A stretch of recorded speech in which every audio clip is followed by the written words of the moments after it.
नमस्कार, India news Uttar Pradesh Uttarakhand पर आप देख रहे हैं उत्तर प्रदेश विशेष में हूं आपके साथ हेमंत कुमार। चलिए शुरुआत करते हैं। उत्तर प्रदेश में पिछले 24 घंटों में कोविड-19 के 23,333 नए मामले दर्ज किए गए हैं। राज्य सरकार की ओर से जारी की गई आधिकारिक आंकड़ों के मुताबिक इस अवधि में यहां पर 34,636 मरीज ठीक हुए और 296 की मौत हो गई। राज्य में अब कोरोना के सक्रिय मामलों की संख्या 15,03,490 हो गई है। इनमें से 2,33,981 सक्रिय केस हैं। रविवार को लखनऊ में 1,436 नए केस मिले हैं। लगातार संक्रमण के मामले बढ़ते हुए, हालांकि सरकार की व्यवस्थाओं के चलते, प्रशासन की सतर्कता के चलते काफी हद तक व्यवस्थाओं में सुधार हुआ है। लोगों में जागरूकता भी आई है और अब लॉकडाउन की वजह से भी उम्मीद जताई जा रही है कि आने वाले दिनों में और ज्यादा मामलों में कमी आएगी। लेकिन फिलहाल पूरी सतर्कता बरतने की अपील सरकार की ओर से की जा रही है। तो वहीं गोरखपुर पहुंचे मुख्यमंत्री योगी आदित्यनाथ ने इंटीग्रेटेड कमांड सेंटर का निरीक्षण किया। आपको बता दें कि मुख्यमंत्री ने अधिकारियों को निर्देशित किया मरीजों के लिए अस्पताल में मुकम्मल व्यवस्थाएं सुनिश्चित करने के लिए कहा है। सीएम योगी आदित्यनाथ ने न केवल व्यवस्थाओं को देखा, अधिकारियों के साथ भी संवाद किया, बैठक की, समीक्षा की और साथ ही साथ कई दिशा निर्देश भी दिए हैं।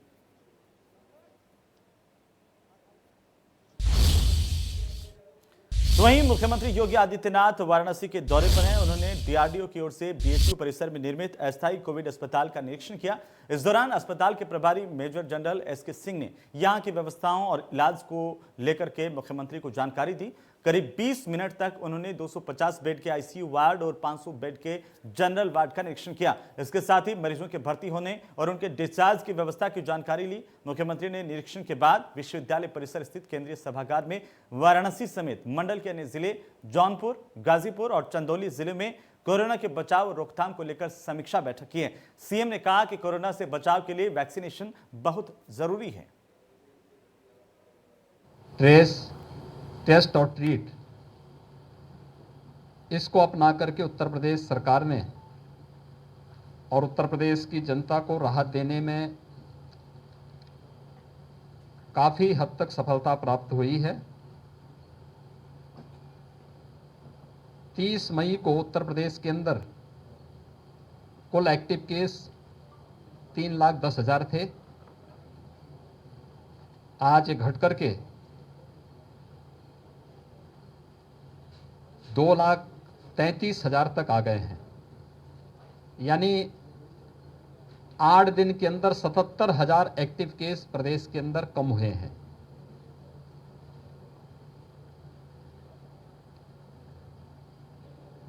प्रदेश के अंदर सर्वाधिक पॉजिटिव जो केस आए थे कोरोना के, वह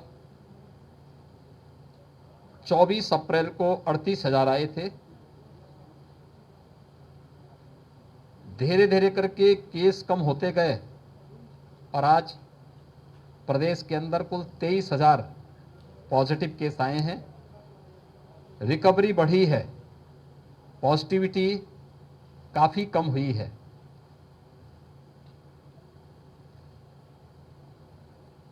वाराणसी जनपद और वाराणसी कमिश्नरी के भी हम लोगों ने यहाँ पर समीक्षा ली है और उसमें यहाँ पर भी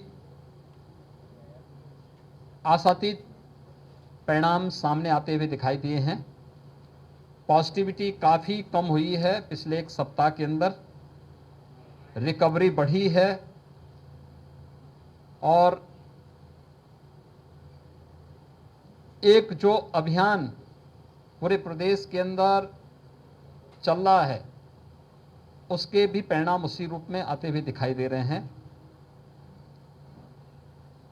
यहाँ पर पिछले एक सप्ताह में अकेले वाराणसी मंडल में जो एक्टिव केस कम हुए हैं, यह लगभग 9,285 एक्टिव केस कम हुए हैं इस पूरे वाराणसी मंडल में, जिनमें सर्वाधिक 4,500 से अधिक जनपद वाराणसी में है।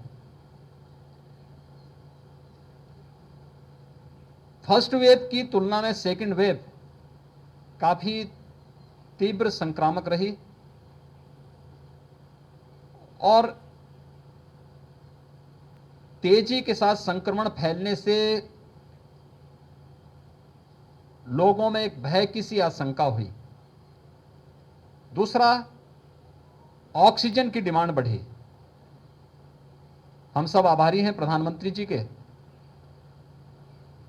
जिन्होंने पूरे देश के अंदर ऑक्सीजन की आपूर्ति को बढ़ाने के लिए ऑक्सीजन एक्सप्रेस और इंडियन एयरफोर्स के विमानों का उपयोग करते हुए ऑक्सीजन की इस आपूर्ति को, लिक्विड मेडिकल ऑक्सीजन को हर एक राज्य तक पहुंचाने का कार्य किया। उत्तर प्रदेश की जो कुल ऑक्सीजन की सामान्य दिनों में आवश्यकता होती थी, वह ज़्यादातर मेडिकल कॉलेजेस ने अपने यहाँ एयर सेपरेटर यूनिट रखी हुई थी या फिर एलएमओ ऑक्सीजन प्लांट के साथ अपने स्वयं के एग्रीमेंट के साथ माध्यम से लेते थे। लगभग 300 से 400 मीट्रिक टन में उनकी इस पूरी आवश्यकता की पूरी हो जाती थी। लेकिन जिस तेजी के साथ संक्रमण फैला, उसके कारण ऑक्सीजन की डिमांड भी बढ़ी और ऑक्सीजन की डिमांड बढ़ने के कारण आज हम लोग ऑक्सीजन एक्सप्रेस के माध्यम से और एयरफोर्स के विमानों के माध्यम से प्रदेश के अंदर जो सामान्यतः ऑक्सीजन आती थी, उनके साथ ही 1000 मीट्रिक टन ऑक्सीजन की आपूर्ति आज के दिन पर उत्तर प्रदेश के अंदर अलग अलग क्षेत्रों में करा रहे हैं, जिसमें ऑक्सीजन एक्सप्रेस के माध्यम से वाराणसी और आसपास के जनपदों की भी आपूर्ति हो रही है। हर एक स्तर पर संसाधन बढ़ाने के प्रयास हो रहे हैं।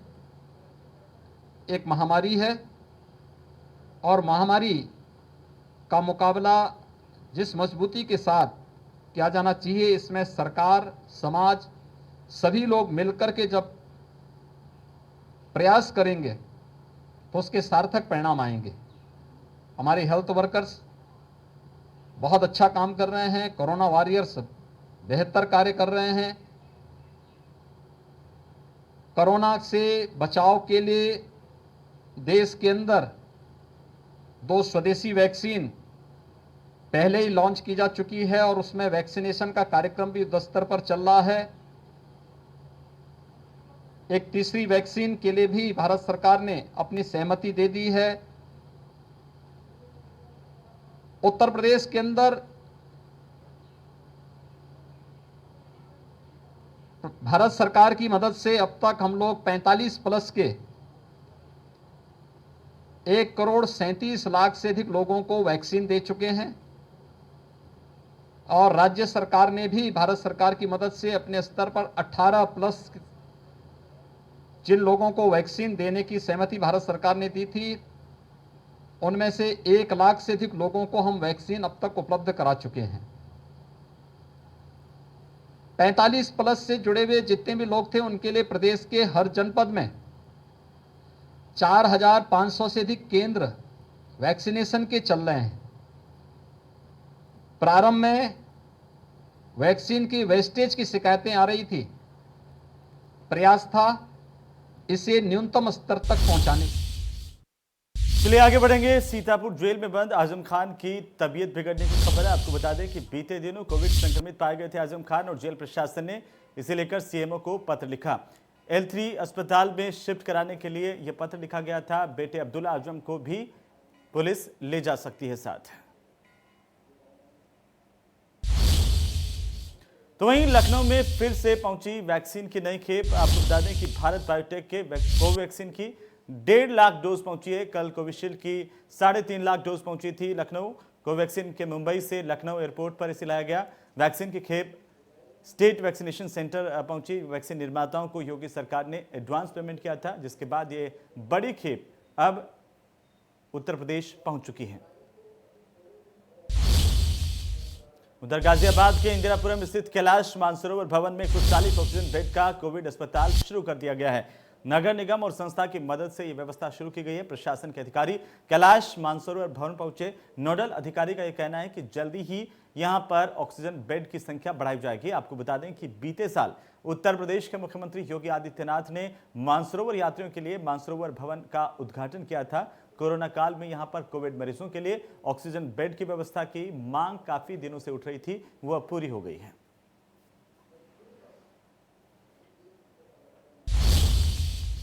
उधर हाथरस की सासनी कोतवाली क्षेत्र में ढाबा संचालक को शराब पीने की मना करने पर भारी पड़ गया।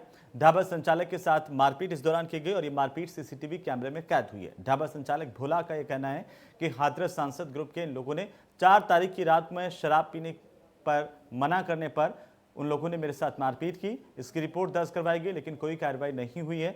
बीती रात भी जान से मारने की धमकी भोला को दी गई है।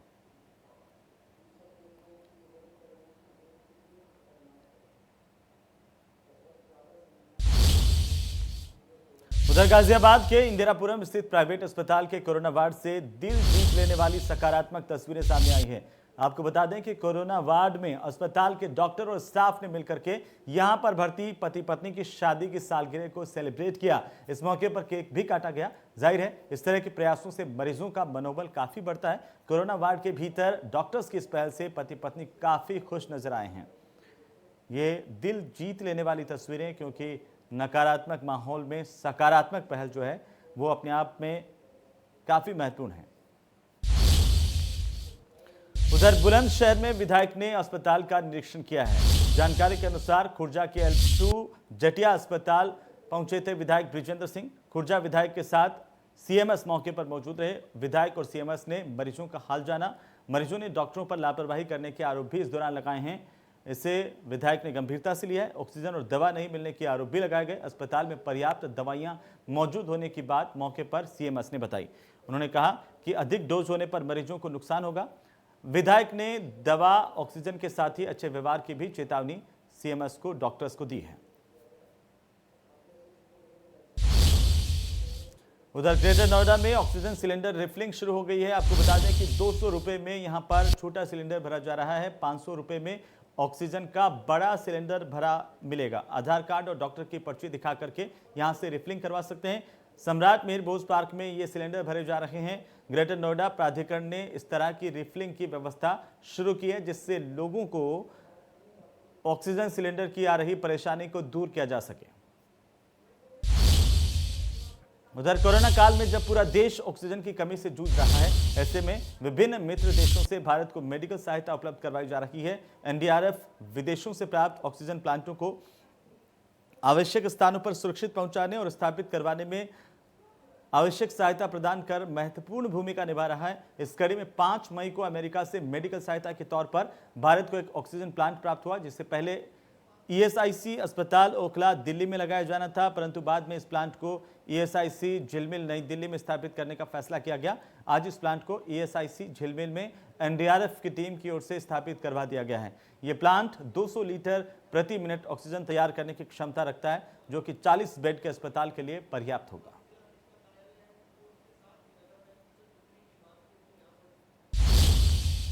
उधर मुरादाबाद में फल बेचने वालों पर पुलिस का कहर टूटा। आपको बता दें कि ऐसा वीडियो सोशल मीडिया पर वायरल हुआ है। पुलिसकर्मियों ने फल के ठेलों को और उनका सामान सड़क पर फेंक दिया। फल की रेडी लगाने वालों पर पुलिस का रौद्र रूप देखने को मिला है। खाली खड़े ठेलों पर लाठी भांजी गई और अपना गुस्सा पुलिस वालों ने उन पर उतारा। ठाकुर द्वारा थाना इलाके का यह मामला है, जिसका वीडियो अब सोशल मीडिया में वायरल हो रहा है।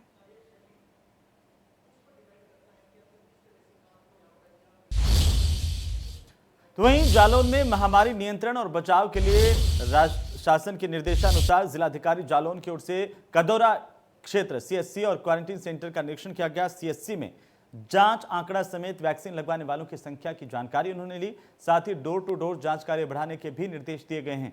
वहीं गफूर खान महाविद्यालय क्वारंटीन सेंटर में प्रवासियों के रुकने और भोजन व्यवस्थाओं का भी निरीक्षण किया। इस दौरान जिलाधिकारी प्रियंका निरंजन ने कहा है कि जांच का दायरा बढ़ाने समेत स्वास्थ्य टीम की मदद रजिस्ट्रेशन से करवा करके वैक्सीन का ग्राफ बढ़ाने के भी निर्देश दिए गए। वहीं क्वारंटीन सेंटर में आने वाले प्रवासियों के रुकने, उनके भोजन पानी की व्यवस्था दुरुस्त रखने के निर्देश दिए गए। डीएम के साथ एसडीएम कौशल कुमार समेत कई अधिकारी मौजूद रहे।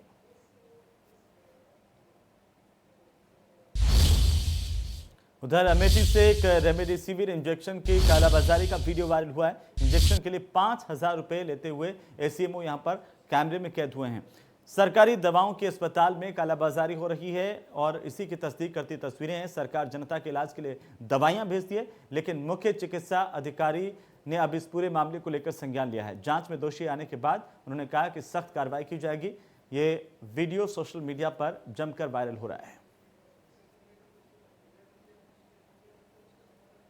तो रेमडेसिविर इंजेक्शन की जहां पर लोगों में किल्लत लगातार बनी हुई है, जो गंभीर मरीज है उनको इसकी आवश्यकता होती है, प्राणदायी इंजेक्शन इसे कहा जाता है। लेकिन ऐसे वक्त में भी सरकारी सिस्टम में ही मौजूद कुछ लोग जो है वो इस इंजेक्शन की कालाबाजारी करते हुए पाए गए हैं। उन पर कार्रवाई की बात प्रशासन की ओर से की जा रही है। हालांकि सरकार इसे लेकर पूरी तरह से सख्त है और ऐसे लोगों पर एनएसए तक लगाए जाने की बात कही जा चुकी है, लेकिन इसके बावजूद भी कालाबाजारी रुकने का नाम नहीं ले रही है। ये वीडियो इस बात की तस्दीक करता है कि किस तरीके से सरकारी अस्पतालों में, सरकारी सिस्टम में काम करने वाले लोग ही यहां पर रेमडेसिविर इंजेक्शन की कालाबाजारी कर रहे हैं। तो ये तस्वीरें अमेठी से सामने आई है और आप देखिए कि किस तरीके से जहां पर सरकारी अस्पतालों में जो जरूरतमंद मरीज हैं उनको इंजेक्शन नहीं मिल पा रहा है, वही इंजेक्शन रेमडेसिविर जिसकी कालाबाजारी हो रही है और वो भी बाकायदा सरकारी मुलाजिमों के हाथों से हो रही है। ये सबसे ज़्यादा चिंताजनक है। हालांकि जो कंपनी है वो सीधे सरकारी अस्पतालों में ही इस इंजेक्शन को मुहैया करवाती थी। उधर शामली के कैराना में कोरोना से मुक्ति और देश में सुख शांति के लिए हवन यज्ञ का आयोजन किया गया।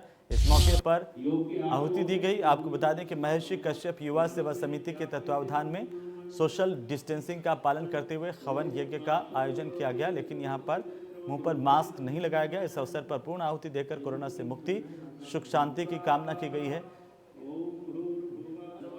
इस दौरान वैदिक मंत्रोच्चार के साथ में हवन यज्ञ को पूरा किया गया। इस दौरान बताया कि हवन में गाय के देसी घी से आहुति देने से वातावरण शुद्ध होता है। हवन से उत्पन्न अग्नि से वातावरण में ऑक्सीजन की पूर्ति होती है। ऐसा वैज्ञानिक तौर पर और डॉक्टरों के तौर पर सिद्ध नहीं है, इसलिए आप वैक्सीन पर भरोसा रखें और साथ ही साथ जो कोरोना गाइडलाइन के शासन के निर्देश हैं उनकी पालना पूरी सुनिश्चित करें।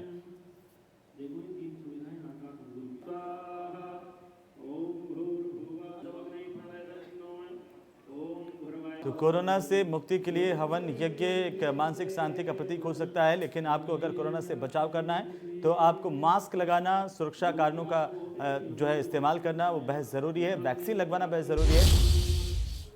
उधर गाजियाबाद में एम्बुलेंस की मनमानी पर रोक लगने की जानकारी। आपको बता दें कि डीएम ने एम्बुलेंस के रेट तय कर दिए हैं। बिना ऑक्सीजन 10 किलोमीटर का किराया 1,000 रुपये तक ही एम्बुलेंस वसूल कर पाएगी।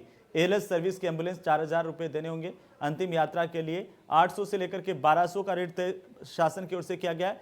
वेटिंग पर 200 रुपये प्रति घंटे के हिसाब से जो निजी एम्बुलेंस चालक है, निजी एम्बुलेंस है, उनको देना होगा, लेकिन इससे ज़्यादा ये नहीं वसूल पाएंगे। अगर इससे ज़्यादा मनमानी कीमतें वसूलते हुए इस तरह के एम्बुलेंस चालक पाए जाते हैं तो उनके खिलाफ सख्त कार्रवाई शासन की ओर से की जाएगी।